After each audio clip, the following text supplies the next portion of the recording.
డాగ్స్‌ని లేదా మీ పెట్స్‌ని యూట్యూబ్‌లో అమ్మాలంటే మా ఛానల్ వాట్సాప్ నంబర్‌కి వీడియో పంపించండి. అలాగే ఛానల్‌ని ఇంతవరకు సబ్స్క్రైబ్ చేయకపోతే సబ్స్క్రైబ్ చేయండి. Hi friends, welcome to our channel.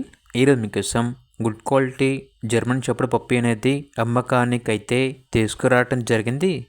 Only female puppy అమ్మకానికైతే ఉంది. అంతేకాకుండా ఈ పప్పీ వచ్చేసి చాలా యాక్టివ్గా ఉంటుంది. ఎటువంటి హెల్త్ ప్రాబ్లమ్స్ అనేవి ఏమీ లేవు. పప్పీ ఉన్న లొకేషన్ వచ్చేసి నియర్ విజయవాడ, ఆంధ్రప్రదేశ్. పప్పీ యొక్క ప్రైస్ వచ్చేసి 7.5K అనగా 7,500. పప్పీ కావాలన్న వారు ఈ వీడియో కింద టైటిల్లో ఓనర్ నెంబర్ అనేది డిస్ప్లే చేయడం జరిగింది. ఓనర్కి కాల్ చేయండి. అలాగే ఛానల్ని ఇంతవరకు సబ్స్క్రైబ్ చేయకపోతే సబ్స్క్రైబ్ చేయండి. Thank you. By by.